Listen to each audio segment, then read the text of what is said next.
आज की मुरली है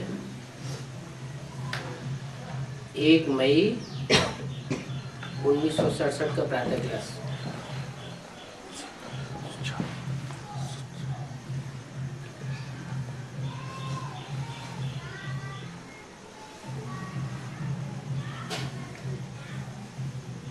फर्स्ट में 67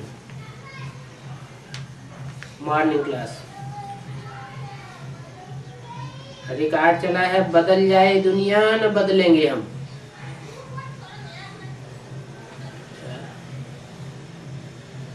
दुनिया बदल जाए लेकिन बाबा से जो हमने वायदा किया है हम नहीं बदलेंगे।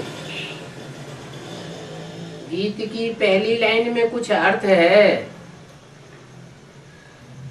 क्या कि सारी दुनिया एक तरफ हो जाए और हम एक तरफ हो जाएं, अकेले रह जाएं, तो भी हम बाप का साथ नहीं छोड़ेंगे। तो पहली लाइन गीत की अर्थ सहित है, बाकी सारा गीत किसी काम का नहीं है। जैसे गीता में भगवान वाच मनमना भव मंद्याजी भव, ये अक्षर ठीक है।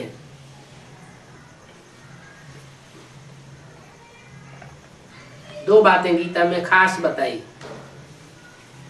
मनमना भव, मना मेरे में अपने मन को तिरोहित कर दे, समा दे। अपने जो भी संकल्प हैं उन संकल्पों को मेरे मन में समा दे, मेरे संकल्पों में समा दे। बना तेरे जो भी संकल्प हैं वो मेरे संकल्प के अनुकूल होना चाहिए। कोई भी संकल्प मात्र भी मेरे संकल्पों के विपरीत नहीं होना चाहिए।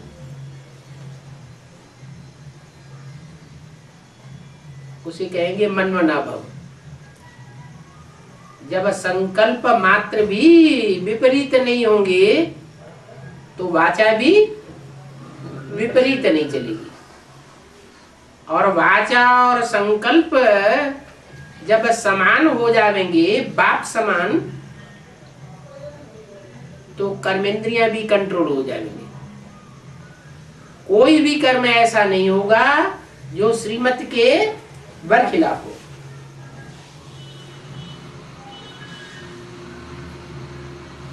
ये हुई पहली बात जो गीता में मुख्य है, मनमना भव।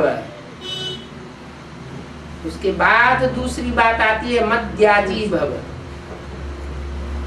मत माना मेरे लिए, याजी माना कर्म करने वाला, यजन करने वाला, भव माना जो भी कर्म कर वो मेरे लिए कर, स्वार्थ के लिए नहीं, मेरे लिए अर्थात परमार्थ के लिए। मैं अपने लिए कुछ नहीं लेता हूं। माना शिव ज्योति बिंदु जो जन्म मरण के चक्र से न्यारा है वो अपने लिए कुछ नहीं चाहता। क्यों? वो सिर्फ परमार्थी है, स्वार्थी नहीं है। स्वार्थी वो होते हैं जिनको अपना रथ होता है। मेरे तो अपना शरीर ही नहीं है, रथ ही नहीं है, तो मैं स्वार्थी कैसे हो सकता हूं? मैं अकेला ही हूं जो सदैव परमार्थी हूं, विश्व कल्याणकारी हूं। मुझे अपने कल्याण की कोई चिंता नहीं है। क्यों? क्योंकि मैं तो शरीर ही नहीं लेता, गर्भ से जन्म ही नहीं लेता, न सुख लेता हूं और न दुख लेता हूं। सुख दुख से परे हूं और सदैव हूं। इसलिए मुझे सदा शिव कहा जाता है, सदैव कल्याणकारी। 5000 वर्ष का षष्ठी रूपी जो रंगमंच है, उसमें मैं कभी भी अकल्याणकारी पार्ट नहीं बजाता हूं। तो पहली बात मनमना भव, और दूसरी बात मद्याजी भव। जो भी तू कर्म कर वो मेरे को अर्पण कर, मेरे लिए कर। आंखों से देखता है तो भी किसके लिए देखता है? कि जिस आत्मा को भी देखता है, जो भी प्रकृति के पंचभूतों को देखता है,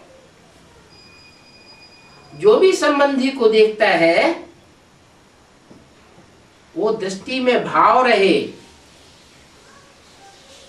कि वो बाप का बन जाए। बाप का बनेगा तो सात्विक बन जाएगा, सतो प्रधान बन जाएगा,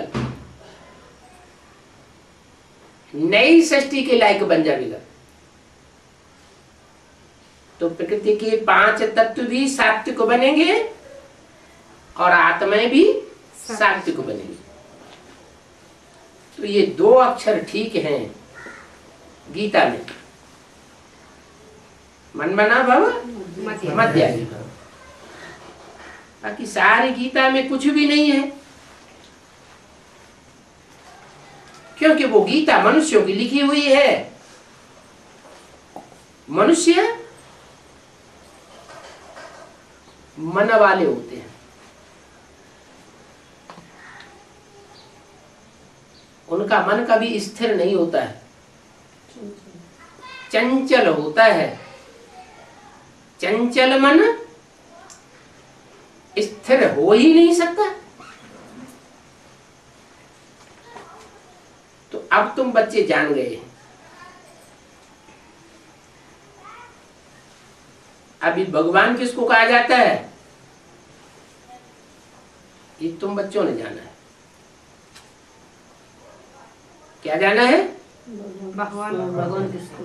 जो इस सृष्टि पर सबसे जास्ती भाग्यवान है, उसी में वो निराकार शिव आकर के भगवान बन करके प्रत्यक्ष होता है। भगवान जब प्रत्यक्ष होता है तो संसार एकदम उसे नहीं जान पाता। तुम बच्चे तो अच्छी रीति जानते हो, भगवान वास्तव में शिव बाबा को कहा जाता है। क्या? अकेले शिव को भी नहीं, किसको? शिव बाबा को कहा जाता है। शिव बाबा आकर के शिवालय स्थापन करते हैं। ये काम दुनिया में और कोई नहीं कर सकता। क्या? जो भी मनुष्य मात्र हैं, मनुष्य को नर कहा जाता है। नर जो कुछ भी करता है, जो भी रचना रचता है, वो नरक बनाता है। क्या? मनुष्य मात्र क्या बनाते हैं? नरक। और भगवान क्या बनाते हैं? स्वर्ग। क्यों? आत्मा भी ज्योति बिंदु और भगवान भी ज्योति बिंदु, फिर उनके लिए कह दिया नरक बनाते हैं और भगवान स्वर्ग बनाते हैं। क्या अंतर है? भगवान कल्याण,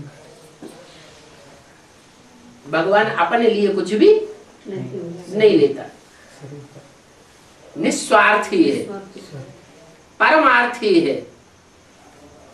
इसलिए उनके लिए कहा जाता है कि वो एक ही ऐसा है जो इस दुनिया को शिवालय बनाने वाला है। कैसा आलय?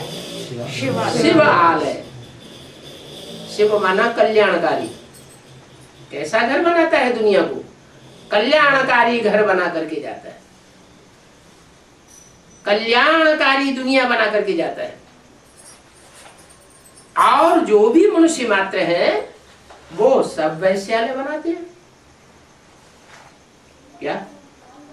क्योंकि बुद्धि मन चंचल है, तो चंचल होने के कारण कभी स्थिर होता ही नहीं।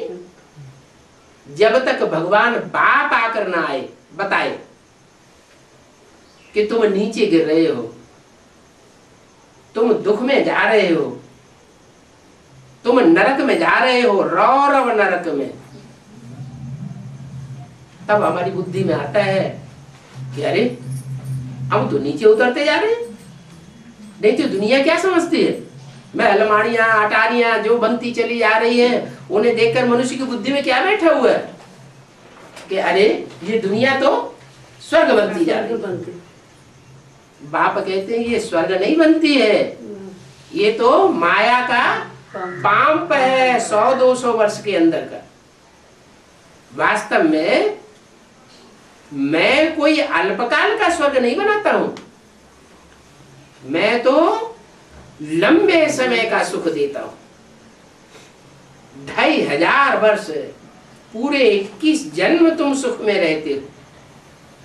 ऐसी सुख की दुनिया कोई नहीं बना सकता, उसको कहा जाता है शिवालय। बाकी 2500 वर्ष जो दुनिया चलती है वो कौन बनाता है? रावण, माया रावण है, वैश्य माया रावण बनाता है वैश्यालय। विश्व और वैश्य, विशियस को कहा जाता है वैश्य। वो द्वापर युग से बनता है, वो द्वैतवादी युग है। मैं आकर के एक मत स्थापन करता हूं, और विषय विकारी जो होते हैं वो आकर के द्वैत बना देते हैं। 2-2 मत हैं, 2-2 धर्म, 2-2 राज्य, 2-2 भाषाएं, तो आपस में झगड़ा होने लग पड़ता है। दुनिया में भी जो वैश्यालय होते हैं वहां झगड़ा टंटा लगा ही रहता है। जितनी प्योरिटी होगी परिवार में उतनी पीस और प्रॉस्पेरिटी दिखाई पड़ेगी, चाहे वे लौकिक दुनिया का परिवार हो और चाहे वो अलौकिक ब्राह्मणों की दुनिया का परिवार हो। प्योरिटी होगी तो पीस, प्रॉस्पेरिटी और यूनिटी दिखाई देगी। यूनिटी माना संगठन, और प्योरिटी नहीं होगी तो द्वैतवाद होगा। एक बात कहेगा, दूसरा दूसरी बात कहेगा, तीसरा तीसरी बात कहेगा, झगड़ा टंटा शुरू हो जाएगा। एक काम करना पसंद करेगा, दूसरा दूसरा काम करना पसंद करेगा, एकता दिखाई नहीं पड़ेगी। तो ये भगवान बाप ही है जो आकर के स्वर्ग स्थापन करते हैं, शिवालय बनाते हैं इस दुनिया को। चलो शिवालय तो बनाते हैं, लेकिन शिवालय बनाने के लिए आते कहाँ हैं? पतित दुनिया में, वैश्यालय में। बाप आकर के बताते हैं घर घर में वैश्यालय है। कोई घर ऐसा नहीं है जिसमें वैश्यालय न हो। सारी दुनिया में जब ये हालात हो जाती है तो ऐसे वैश्यालय में मैं आता हूं। कहां आता हूं? वैश्यालय में आता हूं, और वैश्यालय को शिवालय बनाता हूं। शिवालय में एक की पूजा, और वैश्यालय में अनेकों की पूजा करनी पड़ती है। खुद आकर के कहते हैं, मीठे मीठे सिकीले लाडले रूहानी बच्चों, तुम मेरी बात सुनते तो हो ना?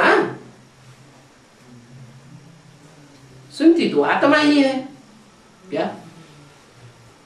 जो आत्मिक स्थिति वाली आत्माएं होंगी वो सुनेंगी, जो देह अभिमानी होंगे वो तो एक कान से सुनेंगे, दूसरे कान से निकाल देंगे। तो भगवान बाप की बात सुनती है आत्मा। कौन सी आत्मा है? 500-700 करोड़ आत्माएं नहीं है, है? बाकी सारी आत्मा ही जान सकते हैं पिताजी। आत्माएं तो हैं, लेकिन वो खंडित आत्माएं हैं। 84 जन्म लेने वाली नहीं है। पक्की आत्मा 84 जन्म लेने वाले 5000 वर्ष षष्ठी रूपी रंगमंच पर पाठ बजाने वाली आत्माएं नहीं है। तो जो पक्की आत्माएं ही नहीं है वो आत्मिक स्थिति का पाठ नहीं बजा पाते और भगवान की बात भी नहीं सुनते। तुम जानते हो कि हम आत्मा अविनाशी है क्या? ये तुम जानते हो, वो नहीं जानते। कौन है? 500-700 करोड़ दुनिया वाले तो नहीं जानते, लेकिन वो ब्राह्मण तथा कथित जो अपने को ब्राह्मण कहते हैं वो भी नहीं जानते। क्या नहीं जानते हैं? हम कैसे क्या हम आत्मा अविनाशी हैं, अविनाशी रंगमंच पर पार्ट बजाने वाले हैं। इस रंगमंच पर हमारा पार्ट कभी नष्ट नहीं होता। आत्मा अविनाशी है तो उसका पार्ट भी कैसा होना चाहिए? अविनाशी पार्ट होना चाहिए। जो आत्माएं 1-2 जन्म पार्ट बजाती है उनका अविनाशी पार्ट कहेंगे या विनाशी पार्ट कहेंगे? है? उनका तो विनाशी पार्ट हो गया। अच्छा, सत्य अविनाशी होता है कि विनाशी होता है? सत्य अविनाशी होता है। तो जो आत्माएं जितनी अविनाशी उतनी ज्यादा सच्ची, क्योंकि अविनाशी पार्ट बजाने वाली है। और जो आत्माएं जितना ही उनका पार्ट विनाश को प्राप्त हो जाता है, माना कम जन्म लेने वाली है, उतनी ही झूठी होंगी। क्या? क्योंकि वो आती ही कैसी दुनिया में है? गिरती कला की दुनिया में आती है। मान लो कलयुग में आती है, उनका जन्म ही कलयुग में होता है, कलह कलेश के युग में। तो कलयुग तो झूठ खंड है ना। जिसका जन्म ही झूठ खंड में हो वो झूठी होगी या सच्ची होगी? झूठी होगी। तो तुम्हारी बुद्धि में है कि हम अविनाशी बाप के अविनाशी बच्चे हैं। अविनाशी बाप कैसे? शिव ज्योति बिंदु तो 5000 वर्ष परमधाम में बैठ जाता है, वो कहां अविनाशी? आत्माओं का तो अविनाशी पार्ट है, लेकिन शिव ज्योति बिंदु का अविनाशी पार्ट कहां है? साकार शरीर में अपने हाँ, जिस साकार शरीर में वो शिव ज्योति बिंदु आकर के पार्ट बजाता है, वो शरीरधारी आत्मा वो अविनाशी पार्ट बजाती है। उसको भगवान कहा जाता है। किसको? ज्योति बिंदु को नहीं। किसको? ज्योति बिंदु जब साकार शरीरधारी में जो इस रंगमंच पर अविनाशी पार्ट बजाने वाला है, 5000 वर्ष के लिए उनका पक्का पार्ट है। और आत्माओं का पार्ट कट होगा कुछ न कुछ, लेकिन उनका पार्ट कट होने वाला नहीं है। ऑलराउंड पार्टधारी है। तो तुम जानती हो ये देह तो अविनाशी विनाशी है। हम आत्मा अपने पिता परम पिता परमात्मा से महावाक्य सुन रहे, ये उमंग उत्साह रहता है। क्या हम किससे सुन रहे हैं? हम अपने परम पिता परमात्मा से सुन रहे हैं। वो तथाकथित ब्राह्मण किससे सुनते हैं? गुरु लोगों से। गुरु लोगों से सुनते हैं, देहधारी गुरुओं से सुनते हैं। भगवान बाप से डायरेक्ट नहीं सुनते हैं, और तुम डायरेक्ट लेते हो। महावाक्य एक परमपिता परमात्मा के लिए होते हैं। क्या महावाक्य किसके होंगे? जो महान पुरुष होगा उसके महावाक्य होंगे। पुरुष पुरी, ये शरीर रूपी पुरी, और शा माना शयन करने वाला। इस शरीर रूपी पुरी में आराम से शयन करने वाला, कोई तकलीफ नहीं। भले दुनिया में कितना भी बवंडर आता रहे, दुनिया में कितनी भी परेशानी बढ़ती रहे, विनाश की लीला होती रहे, लेकिन वो क्षीर सागर में आराम से लेटा हुआ है। कौन? पुरुषोत्तम, महापुरुष। कैसा पुरुष? महान पुरुष। वो विषय सागर में नहीं लेटा हुआ है, सांप के ऊपर लेटा हुआ है और कहते हैं विषय सागर में नहीं लेटा हुआ है। अरे सांप तो कितने विषैले होते हैं, विषय विकारी होते हैं।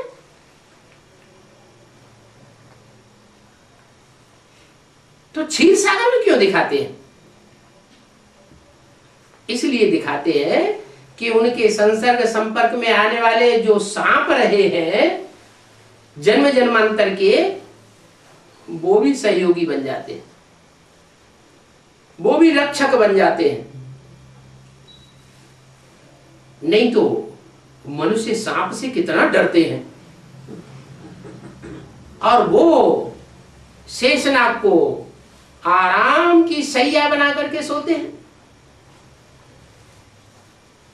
तो महान पुरुष कहेंगे ना, तो बाप आकर के पुरुषोत्तम बनाते हैं। जो भी पुरुष मात्र हैं उनको पढ़ाई पढ़ा करके पुरुषोत्तम नारायण जैसा बनाते हैं। बाकी जो भी महात्मा गुरुवादी हैं उनके शब्दों को महावाक्य नहीं कहेंगे। क्या? और गुरु जो कुछ भी सुनाते हैं वो महावाक्य नहीं है।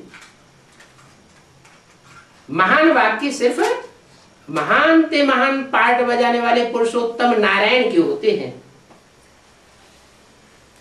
उनके अलावा और सब झूठे हैं। सब में कितने आ गए? सब माना कितने? जो भी 500-700 करोड़ मनुष्य मात्र हैं वो सब झूठे हैं। इसलिए एक की सत्यनारायण की कथा गाई हुई है, एक ही सच्चा है और बाकी सब झूठे। कितने भी बड़े बड़े अपन को कहलाने वाले हों, कितने भी बड़े से बड़े मान मर्तबा वाले हों, वो सब झूठे हैं। उनके वाक्य भी झूठे हैं। क्या? इतने गुरु हैं दुनिया में, सब आश्वासन देते हैं कि हम तुम्हारी गति सदगति करावेंगे, भगवान से मिलावेंगे, लेकिन न खुद भगवान से मिलते हैं, न खुद की सदगति होती है, न दूसरों की सदगति कर पाते हैं। ऐसे ही शरीर छोड़ के चले जाते हैं। तो झूठे वाक्य हुए ना। ये जो शिवो हम कह के बैठ जाते हैं, क्या जो गुरु लोग हैं क्या कह के बैठते हैं? शिवो हम, शिव हमारे में प्रवेश है। शिवो हम का मतलब क्या हुआ? शिव हमारे में प्रवेश है, हम शिव का स्वरूप है। उनके तो बहुत गंदे वाक्य हैं। क्या? जो अपन को शिवो हम कह के बैठ जाते हैं उनके तो बहुत गंदे वाक्य हैं। अरे कैसे? अपने मनमत को देते हैं। मनमत देते हैं। अच्छा, अच्छा, एक के अलावा सब झूठे बता दिए, एक सच्चा और बाकी सब झूठे। अच्छा, त्रिमूर्ति में कौन सच्चा और कौन झूठे है? वो भी तो 3 मूर्तियां हैं ना। मूर्ति है या अमूर्त है? मूर्तियां हैं। तो उनमें एक कौन है जो सच्चा है और बाकी सब झूठे हैं? कौन कौन है? उन 3 में कोई है जिसकी सत्यनारायण की कथा होती हो? कौन है वो? एक नरसे नारायण शंकर जी का जो एक है उसको कहा जाता है देव देव महादेव, और बाकी देव विष्णु देव और ब्रह्मा देव। ब्रह्मा को तो सिर्फ कहा जाता है देव, लेकिन वो तो दाढ़ी मूछ वाला है, उसको तो याद करने के लिए भी मना किया है, उसका चित्र रखने के लिए भी मना कर दिया, उसको तो लिस्ट में से ही निकाल दिया। महान पुरुष हो ही नहीं सकता। ये क्या बात हो गई? ब्रह्मा के मुख से जो वाक्य निकले हैं, जिनसे ये कागज की मुरलियां तैयार हुई हैं, बेहद के शास्त्र हैं, वो झूठा हो गया। लेकिन अंदर से कहने वाले शिव बाप है ना, शिव बाबा बोलते हाँ, हैं हमारे लिए। चलो ठीक है, जो बोलने वाला है वो शिव है, लेकिन वो फिर झूठा कैसे हुआ? या तो सच्चा है या तो झूठा है। एक बात कहना चाहिए ना। अभी तो बताया एक ही सच्चा है और बाकी सब झूठे। तो त्रिमूर्ति में एक सच्चा होना चाहिए और बाकी सब झूठे होना चाहिए। तो जो सच्चा होगा वो ऊपर होगा या नीचे होगा? ऊपर। सच्चा होगा उसको ऊपर रखा जाएगा, और जो झूठा होगा उतना ही झूठ की दुनिया, झूठ खंड की तरफ होगा। तो एक सच्चा वो तो ठीक है, महान ते महान हो गया, पुरुषोत्तम हो गया, देवदेव महादेव हो गया, लेकिन बाकी जो 2 बचे उनमें ब्रह्मा को क्या कहेंगे? झूठा या सच्चा? झूठ। कैसे? उसके मुख से तो शिव बोलता है। शिव ने जो कुछ बोला होगा वो सच्चा ही बोला होगा या झूठ बोला होगा? बाबा जो कहते हैं उस पॉइंट्स को ब्रह्मा ने समझ नहीं पाते, इसलिए दूसरों को भी समझाते नहीं समझाते तो झूठ तो नहीं बोलते। नहीं झूठ तो नहीं बोल सकते, झूठ नहीं बोल सकते। अच्छा, शिव बाबा ने मुरली में कहा बच्चे शादी बर्बादी, और बहुत से बच्चे आते हैं, बाबा बड़ी परेशानी है, खाना हमसे नहीं बनता है, हमें जली हुई रोटियां खानी पड़ती हैं, दुकान पे खाना पड़ता है, हमारी अवस्था खराब हो रही है, हम शादी करनी पड़ेगी, हमारी माँ बूढ़ी है, बाप बूढ़ा है। लेकिन तो बाबा क्या करते थे? ब्रह्मा ने क्या डायरेक्शन देते थे? भले करो, लेकिन भले करो बोलते थे। भले, बस भले में हो गया सत्यानाश। क्योंकि तो मृदुल स्वभाव है ना, क्योंकि मुरली में तो बोला है शादी बर्बादी, मुरली में कभी बोला भले शादी करो लेकिन पवित्र रहो? नहीं। शादी की माना बर्बादी निश्चित है, पहली रात में गिर पड़ेंगे। तो शिव बाप कुछ बोलते हैं और ब्रह्मा बाबा कुछ डायरेक्शन दे देते थे, क्योंकि माँ का पार्ट था, बाप का पार्ट नहीं था। माँ भगवान नहीं हो सकती। क्या? स्त्री चोला जो है वो कभी भी भगवान का पार्ट नहीं बजा सकता। भगवान का पार्ट तो बाप ही बजा सकता है। तो ऐसी बहुत सी बातें हैं, जैसे मकान बनाने के बारे में बाबा बोलते थे किराए पर लेते रहो और चलाते रहो, दुनिया विनाश होने वाली है, विनाश सामने खड़ा है, और तुम अलमारियां अटारियां बना रहे हो कंक्रीट की, तो दुनिया की सर्विस होगी डिसर्विस होगी? डिसर्विस हो जाएगी। फिर दुनिया कहेगी लोग कहते हैं दूसरों से विनाश होने वाला है, विनाश सामने खड़ा है, और खुद अलमारियां अटारियां बनाते चले जा रहे हैं। कहना कुछ और करना कुछ और। लेकिन ब्रह्मा बाबा से जाके कोई बच्चे पूछते थे, बाबा बहुत तंगी है, बहुत परेशानी है, मकान टपकता है, टूट रहा है, ये है वो है, बर्बाद हो रहा है, बच्चे परेशान हैं, माँ बाप परेशान हैं, बीमारी बढ़ रही है, मकान बना ले। तो हाँ बच्चे बना लो, एक कमरा गीता पाठशाला के लिए छोड़ देना। क्या? एक कमरा गीता पाठशाला के लिए छोड़ देना, उसमें स्वर्ग बनाने के लिए पढ़ाई करती रहे। बस वो हाँ करके आ गए, लेकिन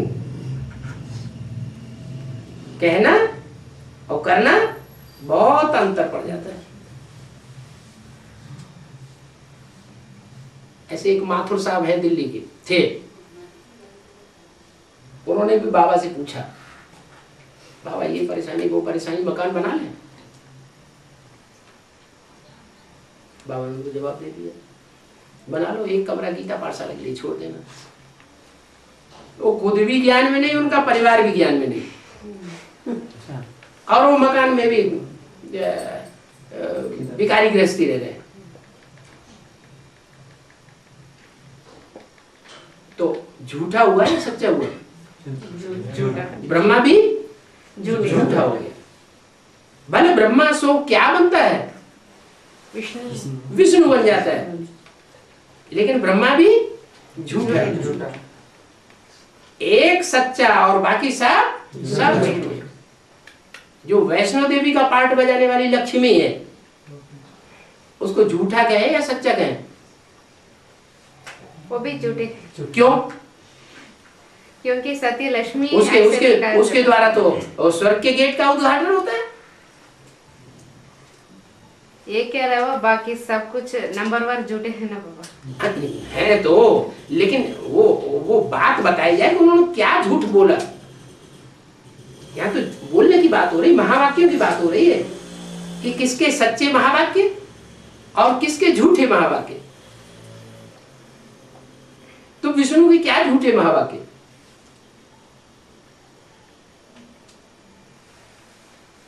विष्णु भी पहले फॉलो करता है ब्रह्मा को। किसको फॉलो करता है? ब्रह्मा। बेसिक नॉलेज को, है बेसिक नॉलेज को फॉलो करता है, और एडवांस नॉलेज को पहले फॉलो नहीं करता है, इसलिए झूठा रास्ता है। जब तक एडवांस ज्ञान ना उठावे तब तक वह भी विष्णु या वैष्णो देवी नहीं बन सकता।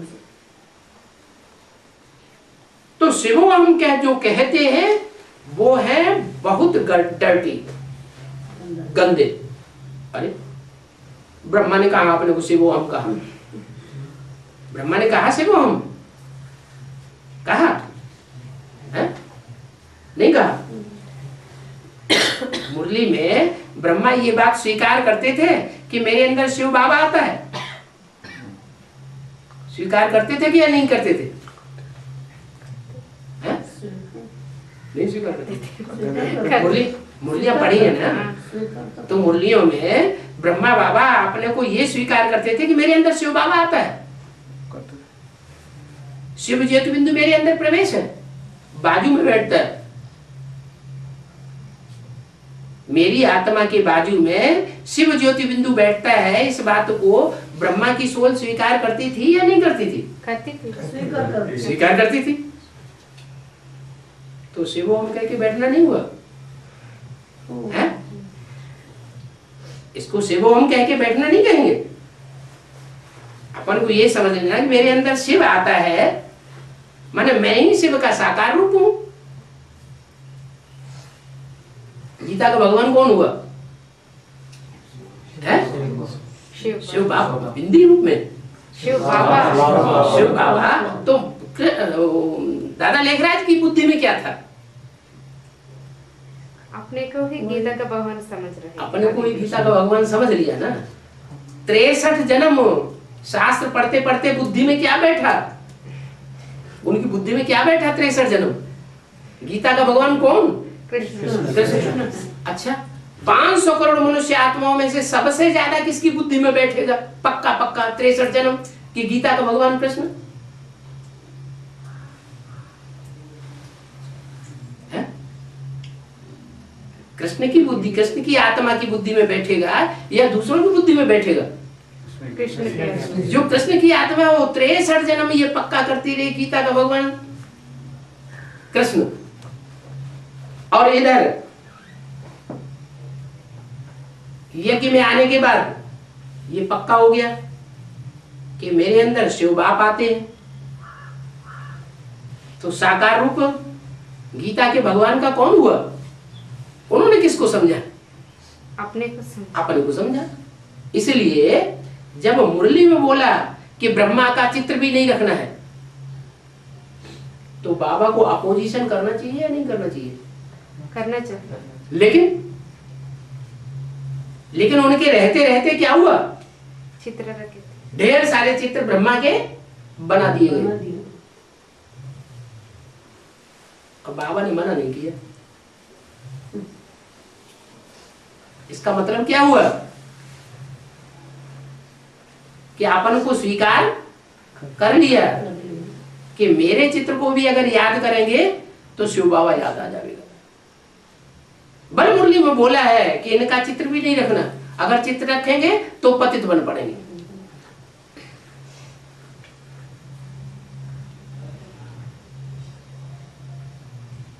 तो ब्रह्मा हो चाहे विष्णु हो, इस षष्ठी रूपी रंगमंच पर जो भी अपन को ये समझ के बैठ गए कि मैं शिव हूं, शिव का साकार स्वरूप मैं हूं, वो सब बड़े गंदे हैं, डर्टी है। उनके महावाक्य डर्टी है। माना ब्रह्मा के तन में जो मुरली चलाई वो तो शिव ने चलाई, उसकी बात छोड़ दो, उसे 1 घंटे की बात छोड़ दो।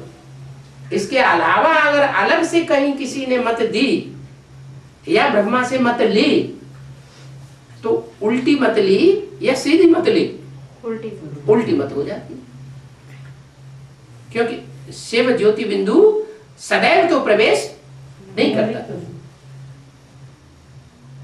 ऐसे ऐसे करके वाक्य सुनते सुनते मनुष्य कितने गंदे बन पड़े।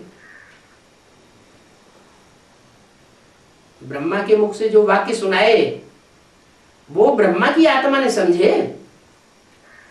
नहीं समझे। क्यों नहीं समझे? मनन चिंतन नहीं किए, सीधा सीधा उस वाक्य तो उनके मुख से चलाए गए, लेकिन मुरली में तो बोला हुआ है मैं तुम बच्चों से बात करता हूं, ये तो बीच में सुन लेता है। माने इससे बात नहीं करता हूं, इसको नहीं सुनाता हूं। किसको सुनाता हूं? तुमको सुनाता हूं। क्यों? तुम में ऐसी क्या खास बात है? इनको क्यों नहीं सुनाता हूं? ये तो बीच में ऐसे ही सुन लेते हैं। क्यों नहीं सुनाता हूं इनको? वो बेबी बुद्धि, क्योंकि जानते थे ये ब्रह्मा तो बेबी बुद्धि है। ब्रह्मा को शिव बाबा बेबी कहते हैं। बेबी का मतलब, अरे दाढ़ी मुझे वाला था, बेबी काय का? माना बुद्धि जो है, जितना मुरली में सुना दिया बस उतना सुन लिया और रट लिया। जैसे छोटे छोटे बच्चे होते हैं ना प्राइमरी स्कूल में, तो उनको जो सुना दो सिखा दो वो बोलते रहेंगे, बाकी उसका गहरा अर्थ क्या है वो नहीं जान सकते। ऐसे ही ब्रह्मा की आत्मा भी बेबी बुद्धि का पार्ट बजाने वाली रही। इसलिए कहेंगे कि बेबी बुद्धि जो है वो मुरली के महावाक्यों की तह को नहीं समझ सकती। उनकी बुद्धि में यह भी नहीं रहा कि यज्ञ के आदि में जिस व्यक्ति ने हमको रास्ता दिखाया वही सुपरमेसी का पार्ट बजाने वाला हीरो पार्टधारी है, वही साकार में हमारा गुरु होना चाहिए। वो बात भी बुद्धि से निकल गई। वो बात भी मुरली में बाबा को बतानी पड़ी, शिव बाबा को। क्या सन 65-66 में कि तुम जो लिखते हो ब्रह्मा कुमारी ईश्वरीय विश्वविद्यालय, ये रॉन्ग है। ये किसने बताया? शिव बाप ने बताया। ब्रह्मा की बुद्धि में नहीं आया। सन 47 से मुरली चलाते चले आए, उनकी बुद्धि में ये बात नहीं आई कि प्रजापिता शब्द भी होना चाहिए विद्यालय का, और तुम बच्चों को लिखना चाहिए प्रजापिता ब्रह्मा कुमार कुमारी। ब्रह्मा कुमार कुमारी ये रंग हो जाता है। अगर उनकी बुद्धि में आया होता तो पहले ही विद्यालय का नाम क्या रखवाते? प्रजापिता ब्रह्मा कुमारी विद्यालय। लेकिन रखवाया क्या? ब्रह्मा कुमारी ईश्वरीय विश्वविद्यालय रखवाया, क्योंकि अपन को ही सब कुछ समझ लिया। उनकी बुद्धि में ये भी नहीं था कि शास्त्रों में जो शब्द आए हैं वो अर्थ सहित है, काम के आधार पर नाम पड़े। ब्रह्मा नाम पड़ा है, ब्रह्म माने बड़ी, माँ माने माँ। जो इस सृष्टि पर बड़ी से बड़ी माँ के रूप में पार्ट बजाती है जो आत्मा, उसका नाम पड़ता है ब्रह्मा। तो प्रजापिता शब्द उनकी बुद्धि में भी नहीं आया। बाद में शिव बाप ने जब बताया तब इन चित्रों में डाला गया। जो बाद वाले चित्र हैं, सीढ़ी और लक्ष्मी नारायण के चित्र बाद में बनाए गए, उनमें लिखा हुआ है पुराने चित्रों में क्या, प्रजापिता ब्रह्मा कुमारी ईश्वर विश्वविद्यालय। और जो पुराने चित्र हैं 65-66 से पहले के बने हुए, उनमें लिखा हुआ है क्या, ब्रह्मा कुमारी ईश्वरी विश्वविद्यालय। तो ब्रह्मा बाबा की थी बेबी बुद्धि। जब सृष्टि की स्थापना शुरू हुई, जब नई सृष्टि की शुरुआत हुई, तो वो बेबी के रूप में उन्होंने जन्म लिया या बाप के रूप में थे? बेबी के रूप में। उनकी तो आदि ही होती है बेबी के रूप में। इसलिए वो आदि से अंत तक वो आत्मा है ही बेबी बुद्धि का पार्ट बजाने वाली। कोई कहे है शंकर द्वारा तो विनाश होता है और ब्रह्मा द्वारा तो स्थापना होती है। कौन नहीं कहेगा कि सारी दुनिया के अंदर इतनी बड़ी दुनिया में इतनी इतनी संस्थाएं फैली हुई हैं, इतना विस्तार हुआ पड़ा है, वो ब्रह्मा कुमार कुमारी नहीं है क्या?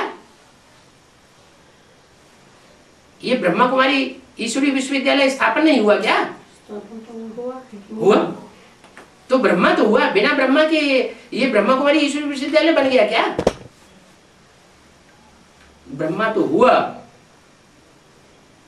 ब्रह्मा हुआ, ये नहीं कहेंगे ब्रह्मा नहीं हुआ और ब्रह्मा कुमारी ईश्वरी विश्वविद्यालय नहीं हुए।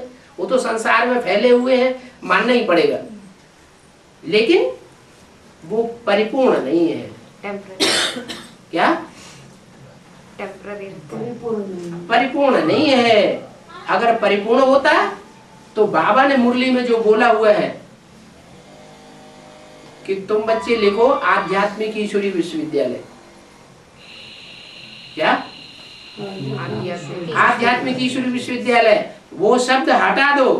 क्या प्रजापिता ब्रह्मा कुमारी शब्द हटा करके लिखो आध्यात्मिक ईश्वरी विश्वविद्यालय, गॉडली स्पिरिचुअल यूनिवर्सिटी।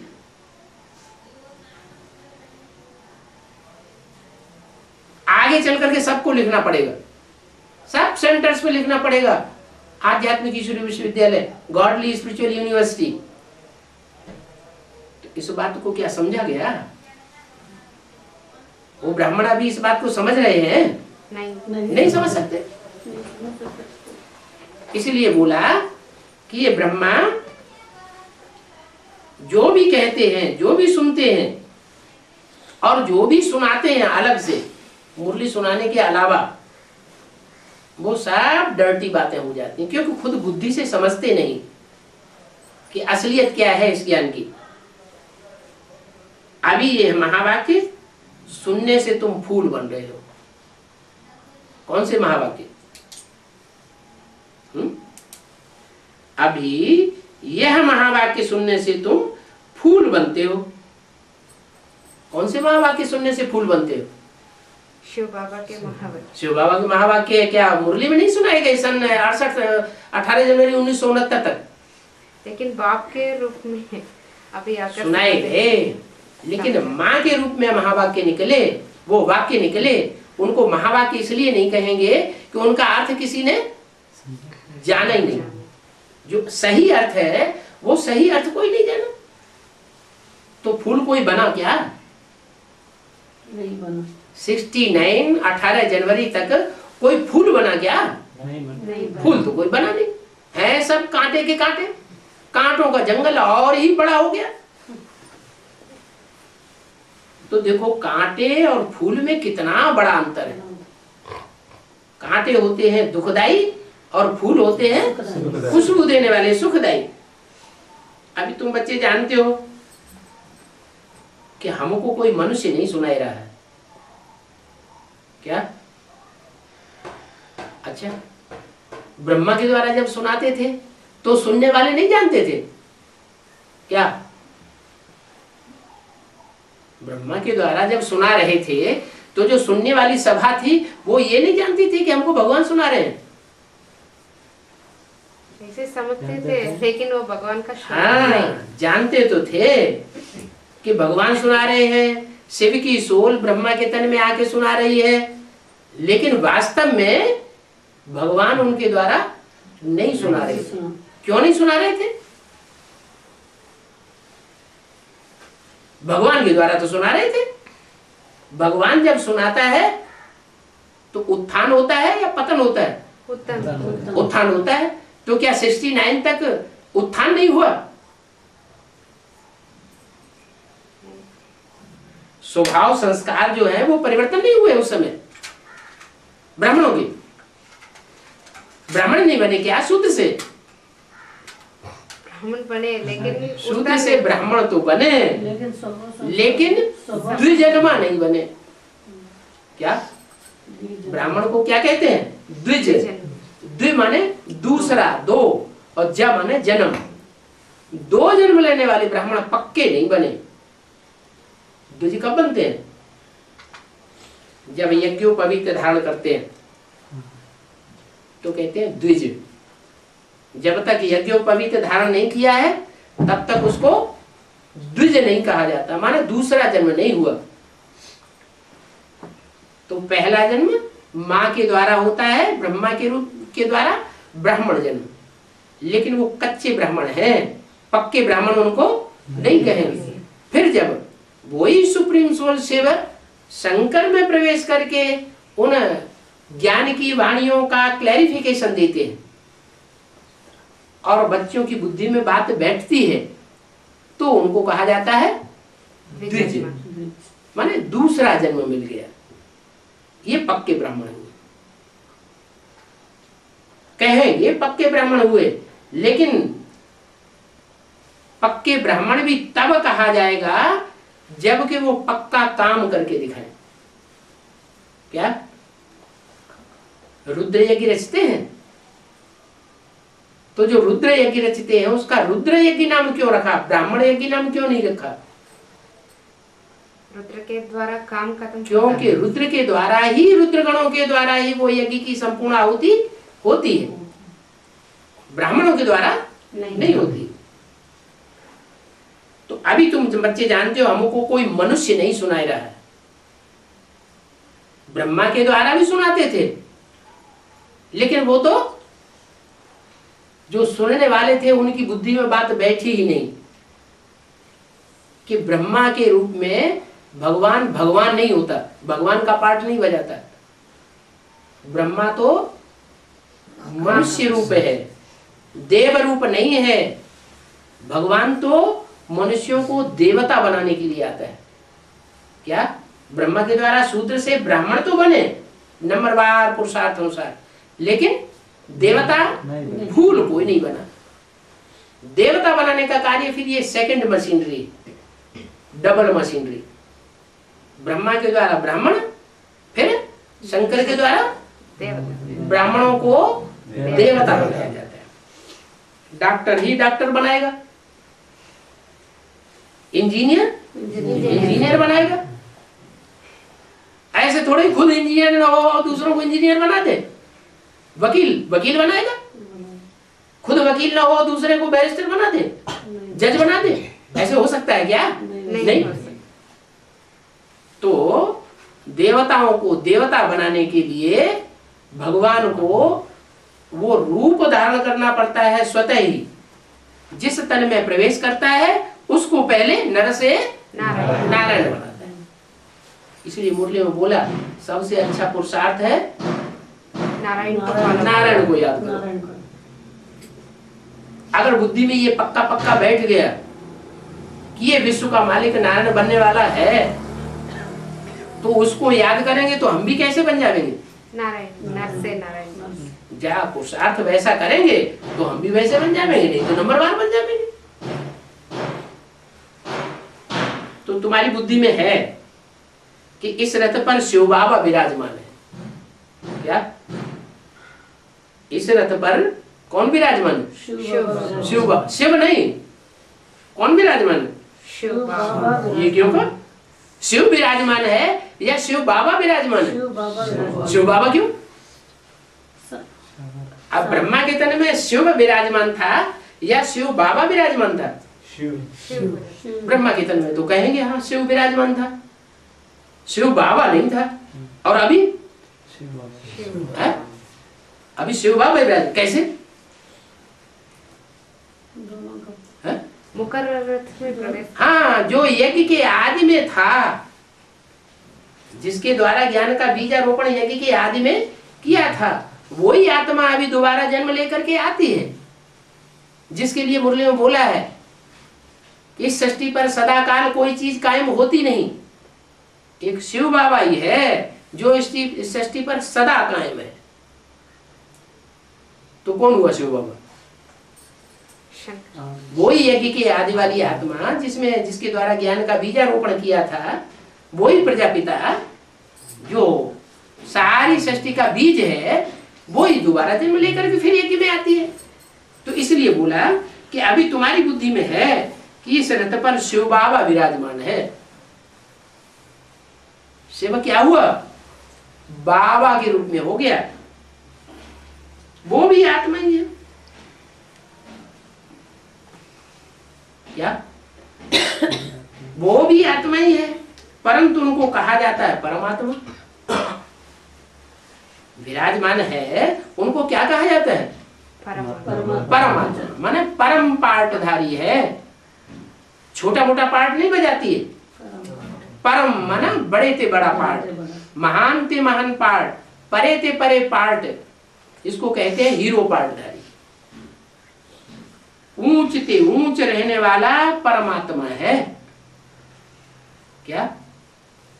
ऊंची स्टेज में रहता है, नीची स्टेज में रहने वाला नहीं है। तुमको परमात्मा नहीं कहा जाता।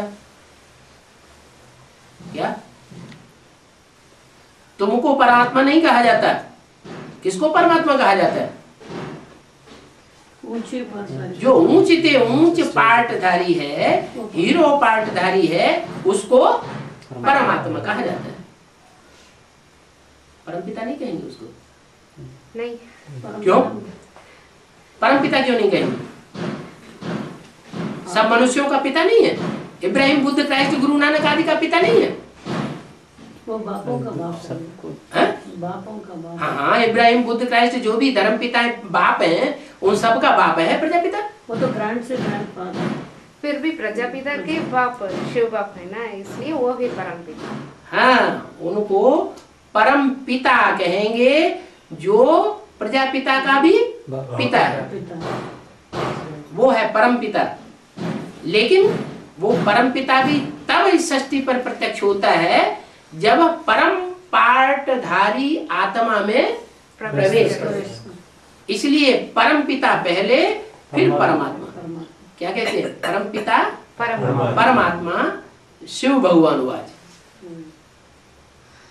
परम पिता पहले, परमात्मा बाद। जैसे कहते हैं शिव शंकर, तो पहले शिव और बाद में शंकर। बड़ा कौन हुआ?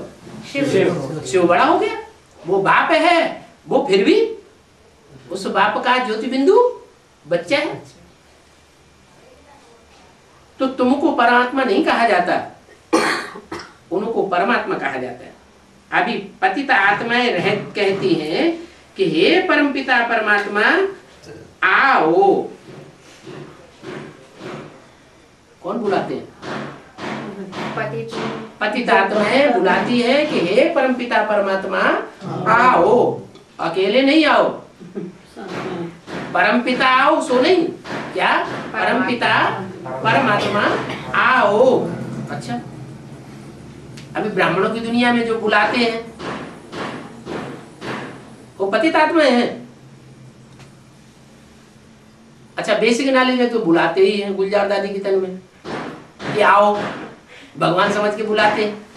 यहाँ एडवांस पार्टी में नहीं बुलाते हैं। अपने अपने घर में अपने अपनी गीता पाठशाला में बुलाते नहीं है? बुलाते तो पतित है कि पावन है? पतित है लेकिन पावन बनने के लिए बुलाते हैं। पुरुषार्थ कर रहे हैं, और वो पतित है और पावन बनने का पुरुषार्थ भी अभी नहीं कर रहे हैं, क्योंकि मनुष्य गुरुओं की मत पर चल रहे हैं। ये अंतर है। तो अभी पतित आत्मा कहती है परमपिता परमात्मा आओ, आकर के हमको पावन बनाओ। क्या?